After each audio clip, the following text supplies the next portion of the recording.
அனைவருக்கும் வணக்கம். அன்பு தம்பி உதயநிதி ஸ்டாலின் அவர்களே, நீங்கள் துணை முதல்வராக பதவியேற்றது குறித்து மனமார்ந்த மகிழ்ச்சி அடைகிறோம்.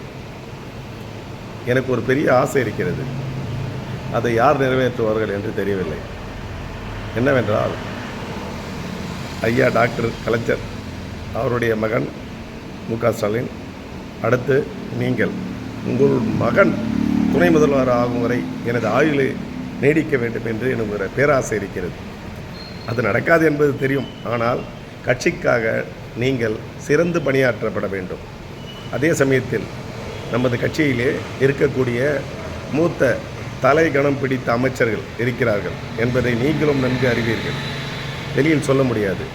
அவர்களின் வழி நடத்துதல் உங்களுக்கு வேண்டாம் என்பது எனது கருத்து.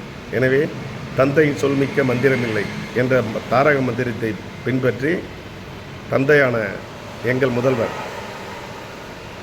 ஸ்டாலின் ஐயா அவர்களுடைய அறிவுறுத்தலின் பேரில் ஒவ்வொரு நாளும் ஒவ்வொரு கோப்பிலும் கையெழுத்திடும் போதும் ஒவ்வொரு அமைச்சர்களிடமும் நீங்கள் கலந்துரையாடுவதும் முதல்வரை சந்தித்து அவருடைய அறிவுரைப்படி நடங்கள். அதே சமயத்தில் பாம்புகளுடன் வாழ்ந்து கொண்டிருக்கின்றோம். அந்த பாம்புகள் நம்மை கொத்தாமல் இருக்க பாதுகாக்க வேண்டும். அதை கொத்தினாலும் அதை தீர்க்கும் விஷம் மருந்து நம்மிடம் இருக்கிறது என்பது வேறு. இருந்தாலும் அதே சமயத்தில் ஏழை எளிய மக்களை நீங்கள் உங்களை நாடகத்துறையில் இருந்து சினிமா துறையில் வரையில் மக்கள் அனைவரும் கண்டிருக்கிறார்கள். அதே சமயத்தில் எங்கள் டாக்டர் கலைஞர் ஐயாருடைய பேரன், கட்சியை வளர்த்த தியாகிகள், குடும்பத்தில் வம்சாவழி, நீங்கள் தான் நிச்சயம் இதை காப்பாற்ற வேண்டும். எனவே கிராமப்புறங்களுக்கு செல்லுங்கள். தயவு கூர்ந்து அங்கே இருக்கக்கூடிய குக்கிராம மக்களுக்கு அடிப்படை வசதிகளை தாங்கள் செய்து தந்து மக்கள் மத்தியில் உயர்ந்த செல்வாக்கை பெற்று அடுத்த தேர்தலிலும் வருகின்ற தேர்தலிலும் அடுத்த தேர்தலிலும் இன்னும் என் ஆயுள் இருக்கும் வரை தாங்கள் வெற்றி பெற்று நாட்டை ஆள வேண்டும் என்பது எனது ஆசை. இதை நான் தற்பொழிக்காகவோ அல்லது உங்களை பாராட்ட வேண்டும் என்பதற்காக சொல்லவில்லை.